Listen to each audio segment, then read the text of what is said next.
하나님 말씀 누가복음 2장 1절부터 7절까지 되겠습니다. 그때 가이사 아구스도가 영을 내려 천하로 다 호적하라 하였으니 이 호적은 구레뇨가 수리아 총독이 되었을 때에 처음 한 것이라. 모든 사람이 호적하러 각각 고향으로 돌아가매 요셉도 다윗의 집 족속이므로 갈릴리 나사렛 동네에서 유대를 향하여 베들레헴이라 하는 다윗의 동네로 그 약혼한 마리아와 함께 호적하러 올라가니 마리아가 이미 잉태하였더라. 거기 있을 그때에 해산할 날이 차서 첫 아들을 낳아 강보로 싸서 구유에 누웠으니 이는 여관에 있을 곳이 없음이로라. 아멘. 이스라엘은 그 당시에 이 왕족들을 따로 모아서 이 나삿이라는 동네에 이 로마 사람들이 살게 했단 말이죠. 그 왕족들을 통해서 그 반역을 한다든지 봉기할까봐 왕족들에게 별로 좋은 직업을 주지 않고요. 대부분 비천하고 힘든 삶을 살았습니다. 그래서 어떤 분은 마리아가 동굴에서 천사를 만났다고 그렇게 표현하기도 할 정도로 그 당시 굉장히 못 사는 사람들이 동굴에 살았었거든요. 나사렛이라는 동네 자체가 굉장히 유대인들에게는 굉장히 슬픈 장소고 소망이 없는 그런 장소가 되는 거죠. 그런데 호적을 하라고 해서 이제 마리아와 요셉이 이 성령으로 잉태되었고 거의 만삭이 돼서 베들레헴으로 가는 장면이 오늘 말씀을 읽은 장면입니다. 6절에 보면요. 거기 있을 그때 해산할 날이 차서 첫 아들 낳아 강보로 싸서 구유에 누웠으니 이는 여관에 있을 곳이 없음이로라 라고 나와 있는데 여관이라는 말로 표현했는데 이게 객실이 되기도 하고 거처가 되기도 하고 집으로 번역이 되기도 하는 것입니다. 그 당시에 여관이 있었는지 없었는지는 잘 모르지만 대부분 이때의 유대 민족은 같은 지파잖아요. 그래서 서로가 서로에게 집을 내주기도 하고 손님을 맞는 문화가 있어서요. 근데 자기의 친척들을 서로 잘 알고 혈연 관계가 굉장히 두터운 그런 민족이어서요. 이때 많은 사람들을 이제 자기 친척들을 자기 집안에 들어오게 했단 말이죠. 근데 지금 상황이 어떤 상황이냐? 꽉 찬 거예요. 더 이상 한 사람 한 사람을 채워 놓을 수 없을 정도로 그 정도로 꽉 찬 상태인 겁니다. 돈 받고 사람을 받을 그런 공간이 없는 것이 아니라 말 그대로 있을 곳이 없는 거예요. 사람이 거기 껴서 잘 틈도 없는 것입니다. 그 정도로 꽉 찼다는 소리가 되는 것이죠.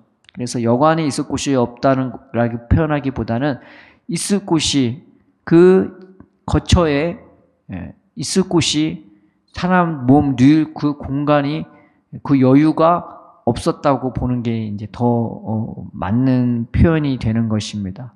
보통 이스라엘의 그 가옥 구조가 어떻게 되어 있냐면요. 집이 이렇게 있으면요. 그 집에 방이 한 칸이에요. 우리로 말하면 원룸이란 말이죠. 근데 원룸이 있고 건물이 이렇게 돼 있으면요. 여기 좀 높은 지대에 원룸이 있어서 여기서 다 자는 거예요. 식구들이 다 자고 그 밑에 뭐가 있었냐? 가축이 그 밑에서 외양간 같은 게 같이 붙어 있는 거죠. 그 낮은 지대에는 외양간이 있는 것이죠. 이 요셉과 마리아는 그 외양간으로 자리를 옮길 수밖에 없었던 것입니다. 그래서 지금처럼 크게 차이가 나는 건 아니고요. 그 가축이 있는 곳이나 사람 사는 곳이 별반 크게 차이가 없기는 합니다. 그런데 거처에 들어갈 공간이 없으니까 여유가 없으니까 이 외양간으로 자리를 옮길 수밖에 없게 된 거죠. 그런데 여기 나오는 여관에 있을 곳이 없어 구유에 누웠잖아요. 지금 구유에 누웠는데 이 구유가 보통 그 당시에 어떻게 돼 있었냐? 돌로 만드는 구유예요. 그 돌을 깎아서 거기다가 이제 여물을 집어넣는 거죠. 집 같은 걸 집어넣어서 가축들이 먹을 수 있게끔 한 것입니다. 그러니까 예수님이 어디에 지금 누이신 거예요? 집이 붙어 있는 그 공간에 그 밑에 있는 집, 밑에 있는 공간, 그리고 거기에 가운데서도 가축들이 있는 그 장소, 그리고 구유에 돌로 된 구유 위에 집이 깔린 상태에서 강보로 쌓아서 보자기로 싸서 이렇게 있는 것입니다. 예수님이 그렇게 태어나신 것이죠.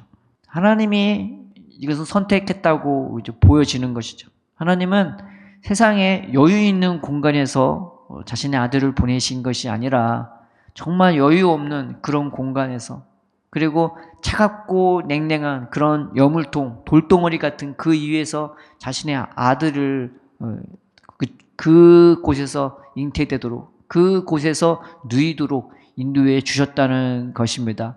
그 당시에 왕궁도 있었겠죠. 얼마나 많은 방이 있었겠어요. 얼마나 화려하고 깨끗하고 사람들이 시중들은 뜨뜻한 물과 목욕을 할 수 있도록 준비할 수 있는 그런 여유가 많은 왕궁이 있었겠습니까? 그런데 하나님은 그곳에서 자신의 아들을 눕게끔 한 것이 아니라 그 여유 없는 공간에 차갑고 냉랭한 그 여물통에 위에 자신의 아들을, 그 돌덩어리 위에 자신의 아들을 있게 만들었던 것인 거죠. 이 세상에는 여유 없는 사람이 얼마나 많습니까? 경제적으로도 그렇고, 환경적으로도 그렇고, 인간관계도 그렇고, 내 인생에 마음의 심적으로 여유가 없어서 내 몸 누울 때도 힘들고, 내 마음도 누워지지가 않는 거죠. 몸은 자는 것 같은데 생각은 늘 괴롭고 고통스럽고 마음에 쉼이라는 게 없는, 그런 여유가 없는, 그리고 마음은 왜 이렇게 시립고 차갑고 차가운 바람이 부는지, 이제 그런 곳에서 예수님은 태어나신 것이죠. 하나님은 바로 그런 자들을 찾으시고 그런 자들 위에 생명을 주시고자 하시는 것입니다. 양이 100마리가 있어도 99마리 양을 주님은 찾으시지 아니하고 그 중에 한 마리 잃어버리면은 그곳으로 마음이 향하는 것처럼, 하나님의 마음이 자신의 아들을 보낼 때에 이 세상에 여유 없는 곳, 이 세상에 차가운 곳, 이 세상에 아무도 거들떠보지 않는 그런 구유 위에 자신의 아들을 누이신 것처럼 여유 없는 사람들 가운데, 어쩌면 차가운 돌덩어리 같은 우리 심령 가운데 자신을 보내고자 하는 이런 하나님의 마음과 의지를 우리는 이 말씀을 통해서 우리가 알 수 있는 것입니다. 우리가 하나님을 기리면서, 하나님, 내 삶에 내가 의지할 것이 아무것도 없습니다.